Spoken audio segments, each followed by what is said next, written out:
Gitudluan karon sa Agricultural Training Institute Region 12 ang mga mag-uuma nga i-explore pa ang mga produktong pwedeng mahimo gikan sa ilang mga tanom aron mapahimuslan o mapagkakitaan pa nila kini. Pamaagi sab kuno kini aron masiguro ang food sufficiency sa riyon.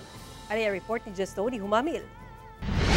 Kinsa bagay magtuo nga daghan di ay pwede mahimo nga mga produkto gikan sa lube, sama na lang niining coconut coffee, cocoa sugar, coconut flour, coconut flakes ug uban pa.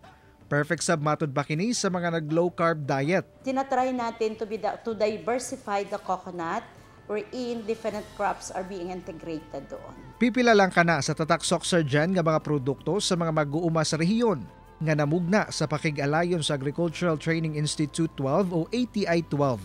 Sumala sa ATI 12, buot nila nga ma-explore pa ang pwedeng mahimo nga mga produkto gikan sa mga tanom sa mga mag-uuma aron matabangan sila nga mapalambo ang ilang panginabuhian ug makatampo sab sa food sufficiency sa rehiyon.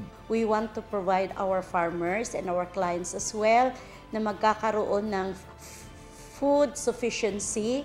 And of course, tinuturuan din natin sila na maging enterprising na kung saan meron tayong value adding na pinopromote din sa kanila. Gilaraw sa ATI 12 nga dili na masubli ang nahitabo kaniadto nga kadaot dala sa oversupply sama sa mga kalabasa sa Alamada, Cotabato nga gipasagdan na lang sa kalsada sanglit wala nay namalit. Actually for kalabasa sir, meron na tayong technology.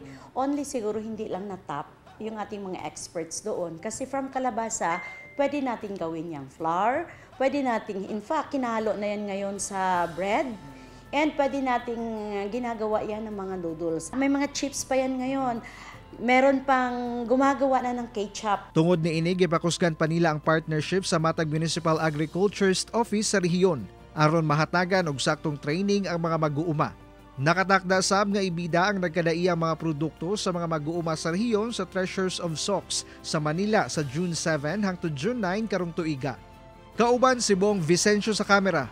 Ako si Tony Humamil para sa One Mindanao.